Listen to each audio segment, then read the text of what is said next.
여러분 안녕하십니까, 팔봉쌤입니다. 수많은 생을 동안 인생 상담을 하고 있고요. 또 철학을 연구하고 있고요. 30년 동안 수만 명을 상담을 해왔고, 인생 진로라든가 인생 상담, 또 건강 상담, 또 여러 가지 기억 상담, 여러 가지를 이렇게 애로사항을 또 풀어드기도 하고 들어주기도 하는 그런 일을 하고 있습니다. 오늘은 윤석열 대통령과 김건희 전 여사님의 어떤 사주 운명을 풀어드릴까 하는데요. 윤석열 대통령님은 바로 60년 12월 18일이 되겠고요. 김건희 여사님은 1972년 9월 2일 생이 되는데 바로 띠 동갑이 됩니다. 바로 그저 12년 차이가 되는 거죠. 그런데 같은 지띠로서 또 윤석열 대통령님은 바로 지하 음력 11월 달에 지달에 태어났고요. 바로 김건희 여사님은 바로 무신월, 바로 음력 7월에 태어났는 거죠. 그럼 태어난 날은 바로 윤석열 대통령은 경진일이 되겠고요. 김건희 여사님은 병신일이 되는데요. 태어난 날도 바로 용날과 운숭이 날이 되는데, 이 얘기는 무슨 얘기냐면요. 이 삼재가 올 때는 지띠, 용띠, 운숭이띠가 삼재를 같이 오는데요. 김건희 여사님 사주에는 지와 원숭이밖에 없고요. 윤석열 대통령은 지와 용밖에 없는 거죠. 그럼 다시 말씀드리면 지와 원숭이와 용이 늘 삼재가 같이 오는데요. 또 두 분의 사주에는 현재로서는 가장 많은 것이 지와 용, 원숭이. 그러면 가장 삼재를 피해야 되고요. 삼재에 크게 오는 것, 삼재 팔란이라 그러죠. 팔란이 가장 오는데, 지난해 12월 3일은 바로 음력 11일이 돼서 또 지가 한 마리 더 와서 최고의 삼재 기운이 들어올 때입니다. 그래서 사실은 큰 파장이, 쓰나미가 왔는 겁니다. 거기에서는 만약에 옆에서 책사가 있었다면은 그 달만은 피해라. 그러면은 가장 안 좋은 달에 그러니까 나를 선택했다, 이렇게 해서 지금 옥고를 치르고 있고요. 상당히 곤욕을 치르고 있는 것 같습니다. 또 그죠, 마지막 이제는 입추가 어제 그죠, 바로 하루 지나면서 입추에 바로 절기가 바뀌면서 이렇게 몸을 다치고 이렇게 했는데요. 바로 그 음력 6월에 어떤 이 시간이 흐르면서 최고의 마지막 어떤 발악이 되지 않고 있나, 그죠? 그 나쁜 운세의 발악이라고 얘기하는 겁니다. 그것이 우리가 이제 삼재팔란에서 일어난 마지막 휴유증이다, 이렇게 볼 수가 있죠. 그러나 아무리 힘든 것도 전화이복이 되고요. 궁적통이 됩니다. 아무리 힘들어도 통하는 게 있고요. 또 전화이복이라는 것은 그죠, 내가 아무리 힘든 것이 지금은 다 잘못되고 다 이렇게 몰아칠 것 같지만 그것이 본인들의 또 자충수가 될 수가 있고, 자기들 눈을 찌를 수가 있고, 자기 발등을 찌를 수가 있다는 거죠. 그렇게 생각이 됩니다. 그래서 최악수가 되는 그 해에 그 달을 맞아서 좀 이렇게 삼재팔란을 크게 당했다, 이렇게 볼 수가 있는 그런 운세가 되겠죠. 근데 어제는 또 이렇게 좌파 성향의 또 이렇게 고려대 교수죠. 박경신 교수는 참여연대 소속이죠. 그럼 좌파 쪽이지 않습니까? 그런 분도 너무 이것이 어떤 이 절차가 잘못됐고 강제 구인도 잘못됐고 하는 글을 올렸는 것 같습니다. 좌파 성향 시민단체 참여연대 공익법센터 소장을 지낸 박경신 고려대 법학전문대학원 교수는 8월 7일 윤석열 대통령에 대한 민중기 특검의 체포영장 재집행 시도에 대해 구검은 수사를 목적으로 할 수도 없고 해서도 안 된다며 윤 전 대통령은 이미 구검 상태이고 수사 거부를 천명했다. 그를 또다시 구검할 수는 없다고 비판했다. 박 교수는 이날 자신의 SNS를 통해 윤석열은 이미 구속되어 있는 상태에서 재판 진행에 문제가 없다. 이뿐만 아니라 출석을 거부함으로써 묵비권 행사를 명백히 천명하고 있다며, 이 상황에서 특검 사무실로의 이송을 강제하기 위해 물리력을 행사하는 것은 자기 부재 금지 원칙을 원칙적으로 막으려고 했던 고문이 될 뿐이라고 밝혔다. 자기 부재 금지 원칙이란 행사상 자신에게 불리한 진술을 강요하지 않을 권리를 말한다. 박 교수는 구검의 유일한 목적은 무죄 추정 원칙으로 보호받는 사람에게 벌을 주기 위해서는 반드시 거쳐야 하는 절차인 재판의 완결성을 확보하는 것이라며, 그렇기 때문에 법에도 나와 있듯이 증거인멸이나 도주 우려만이 유일한 구금의 사유가라고 지적했다. 이어 피해자가 신문을 거부하면 수사는 압수수색 및 참고인 신문을 통해서만 이루어진다고 하며, 피해자는 자기 부재 금지 원칙 하에 묵비권을 행사할 수 있으며 절대적인 권리라고 강조했다. 그죠? 박 교수는 윤석열 1인을 잡기 위해서 원칙과 인권을 포기해서는 안 된다고 주장했다. 박 교수는 그는 이미 잡혔다. 특검이 조사하려는 범죄에 대한 유죄 증거들도 이미 수두룩하다. 이걸 반드시 자백으로 확인하는 것은 고문일 뿐이라고 지적했다. 그래서 뭡니까? 박 교수는 결국적으로 뭐 죄는 있다고 얘기를 하는 어떤 뭐 이렇게 생각을 하면서도 그래도 약간 학자적인 어떤 양심을 밝히지 않았나 이렇게 생각이 되고 있습니다. 그래서 결국은 검찰이 옛날에 이제 서초동에서 무죄 추정 원칙을 받는 사람들에게 자의반 타의반으로 출석시켜 진짜 재판도 열리기 전에 그래도 고문을 힘들게 함으로써 여론 재판을 해서 이렇게 하듯이 지금 또 이렇게 특검이 그렇게 하고 있다는 것을 지적하고 있는 것 같습니다. 그래서 가장 좀 힘든 시간을 보내고 있는데 아주 안타까웠고요. 또 몸을 다쳤다고 합니다.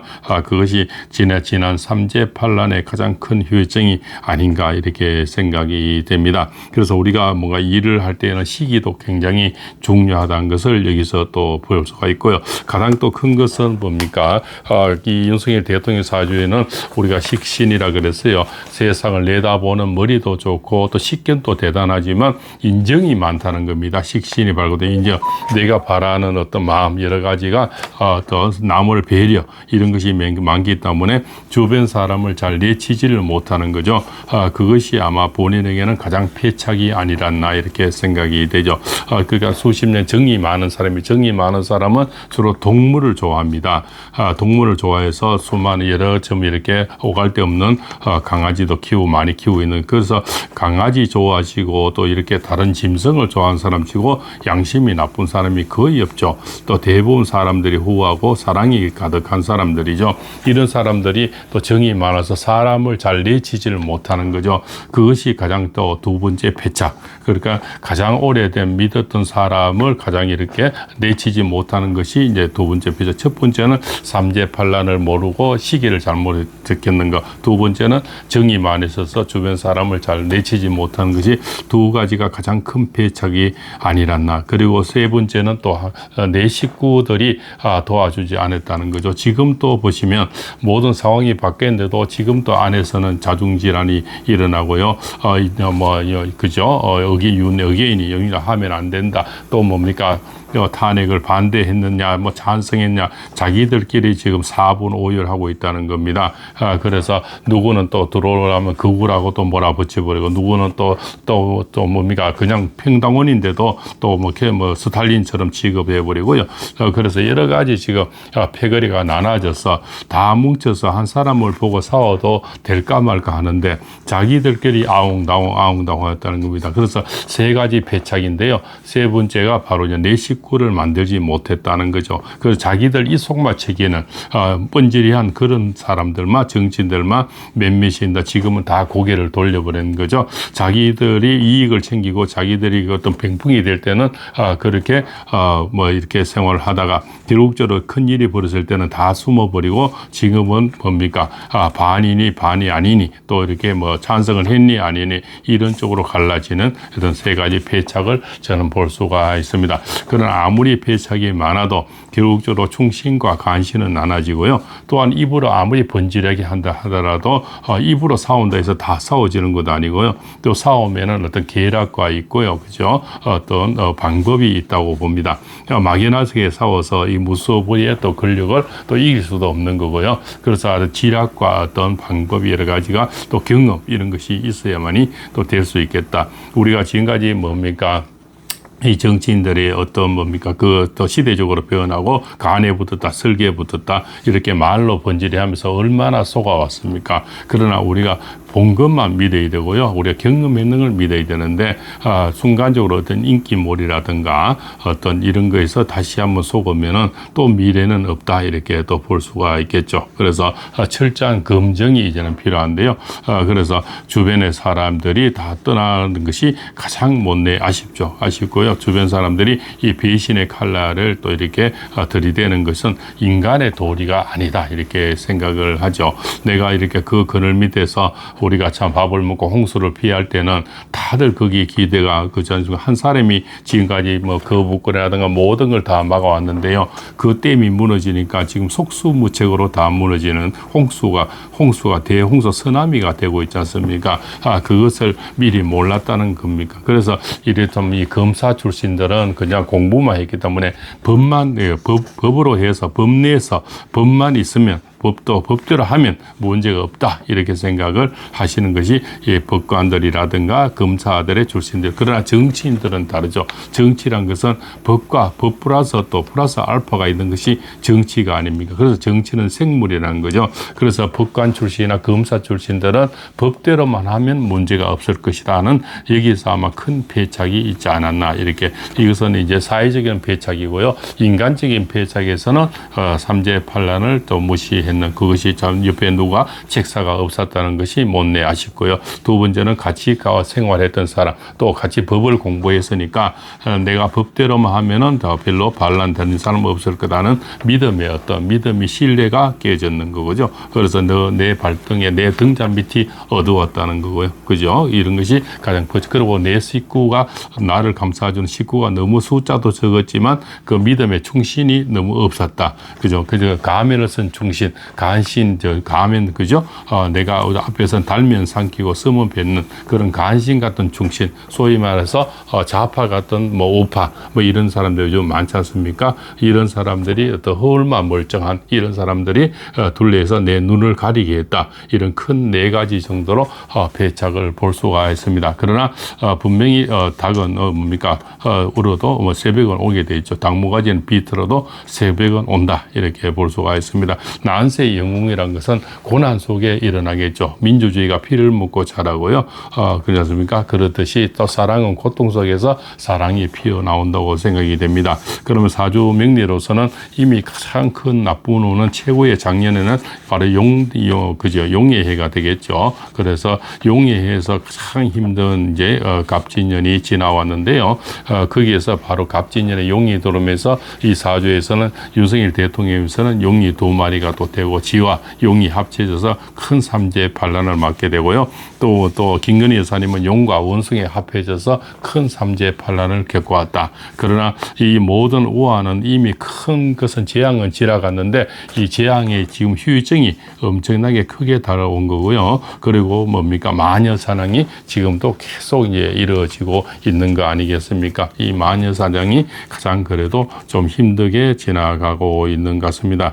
우리는 이 마녀 사냥을 정말 참 우리가 너무 가슴 아프게 생각이 됩니다. 그렇지 않습니까? 그래서 신규정 교수님이 이 마녀 사냥에 대해서 또 이렇게 글을 올려놓은 것이 참 가슴에 와닿습니다. 저 신규정 교수님이 또 때로는 이런 글을 좀 많이 올리기도 하지요. 그렇지 않습니까? 그리고 참 어제 체포에 대해서도 글을 올렸는데요. 다음에 문재인, 이재명도 똑같이 하자. 윤 팔 빠질 것 같아 제발 놔달라. 윤측 특검의 형사 책임 물을 것. 체포 거부하자. 사지 자꾸 끌어내려 했다. 안전의자 통째로 옮기려다 윤 땅바닥에 공산 국가에도 저래는 안 한다. 다들 미쳤다. 그지 않습니까? 이렇게 또 정권의 개가 되었구나. 이렇게 여러 가지 또 이렇게 얘기를 했는 것 같습니다. 그래서 이제 출석 거부 묵불권해서 그저 특검 강제 이송은 고문행위다. 이렇게 이제 얘기를 하고 있는 것 같습니다. 너무나 참 이 시간들이 너무 가슴 아픈 그런 해설들이고요. 또 이 마녀 사냥이 또 계속 그지 않습니까? 한 사람을 가지고 10사람이 한 사람 바보 만들기는 아주 쉽지가 않습니까? 그렇습니다. 자, 김건희 7초 매매 의혹은 진실은 무엇인가? 특검 언론 좌파 세력의 완벽한 시나리오. 7초 매매란 것은 낱말의 마법. 김건희 여사를 향한 특검의 주된 혐의 중 하나는 이른바 7초 매매 의혹이다. 특검이 주장한 시나리오 이렇다. 주가 조작 세력과 증권사 직원이 통화 후 7초 만에 김건희 여사의 계좌에서 8만 주가 매도되었다. 사적 공모 의혹이 짙다. 이게 전부다. 그러나 이른바 7초 매매라는 표현 하나로 언론은 마치 확실한 확실한 공모 증거가 드러난 듯 보도했다. 하지만 이게 과연 직접 증거인가? 절대 아니다. 뭐 이런 거요. 그래서 뭐 이런 것들을 해서 법적으로는 정황 증거만으로 형사처벌이 가능한가? 그것은 공산주의 인민재판 방식이다. 이것이 이제 지금 특검에서 일어나는 여러 가지 마녀사냥이 이제 이렇게 있다는 거죠. 마녀사냥은 이렇게 진행된다. 지금 대한민국에서는 벌어지는 이른바 김건희 수사는 전형적인 마녀사냥 구조를 따른다. 의혹을 사실처럼 포장, 정황을 확대해서 선동, 언론이 실시간으로 생중계, 포털이 자동적으로 메인에 띄움, 대중의 분노를 끌어내 감정재판 유도, 결국 실체는 흐릿한데 이미지 타격은 치명적이다. 정치 보복의 교과서이자 여론 조작의 절정이 바로 여기다. 법의 이름을 행해지는 정치 보복, 이렇게 되는 거죠. 그래서 핵심은 이거다. 김건희가 나쁘다. 이미지를 심어 윤석열 전 대통령 완전 파괴한다. 그 어떤 물증도 없이 정황만으로 감정만으로 영부인을 구속하고 전직 대통령을 끌어낸다면 이제 누구든 권력에 밑보이면 정치적으로 제거당할 수 있는 시대가 온 것이다. 보수는 이 마녀 재판에 어떻게 대응할 것인가? 국민의힘은 침묵하고 중도 보수는 방관하고 있다. 하지만 이 마녀 재판이 다음 타깃은 김건희가 아니라 당신의 자유일 수가 있다. 언론은 침묵을 무기로 삼고 특검의 정의를 가장한 검으로 휘두르며 좌파는 선동을 군정을 무장시킨다. 이 싸움에서 단지 김건희 한 사람의 문제가 아니다. 대한민국 법치가 운명이 달린 싸움이다. 이렇게 이제 신규진 교수는 이렇게 말을 하고 있습니다. 그래서 이 사실 작은 댐이 하나 무너짐으로써 큰 구멍이 나듯이요. 더 참 큰 댐 하나가 무너지니까 이렇게 속수무책으로 당하는데 좀 집안 식구들은 아직도 지지밀밀하고 자중질환에 빠져 있고요. 서로 내 탓, 니 탓 하면서요. 그러나 지금 누가 뭡니까? 대표가 되어도 역부족의 현실은 분명하지 않습니까? 모든 세력이 지금 한 사람을 향해서 합심이 돼야만이 이 큰 세력을 막을 수 있는가 하는데요. 그것은 뭡니까? 입법, 사법, 그 다음에 언론, 그다음 모든 그죠? 좀 통치기관이란 통치기관은 다 이렇게 상권 분립이 무너지는 이런 세상에서는 하나같이 목소리가 하나같이 다 합심이 되는데 특히 이게 참 이 뭡니까? 국민의 힘이랍니까? 국민의 힘이 또 힘을 못 하고요. 좀 사분오해하고 지지멸멸하고 니 탓 지금까지도 좀 정신을 못 차는 것이 자 국민의 한 사람으로 너무나 안타까운 현실이다. 이렇게 볼 수가 있습니다. 자, 오늘은 윤석열 대통령과 김건희 전 영부인 사님의 사주 운명과 또 이렇게 앞으로 또 흐름을 말씀드려 보았습니다. 그러나 문명이 큰 우환의 끝은 지나갔는데요. 그 후유증이 지금 또 발생이 되고 있고요. 그 후유증이 너무 커서 가슴 아플 따름입니다. 그렇지만 분명히 난세는 영웅이 이미 탄생하고 있다. 저는 그렇게 생각이 됩니다. 영웅은 결국 피로서 이루어지는 것 같습니다. 그 고통 속에서 영웅이 탄생하지 않나 이렇게 또 생각을 해봅니다. 팔봉서입니다.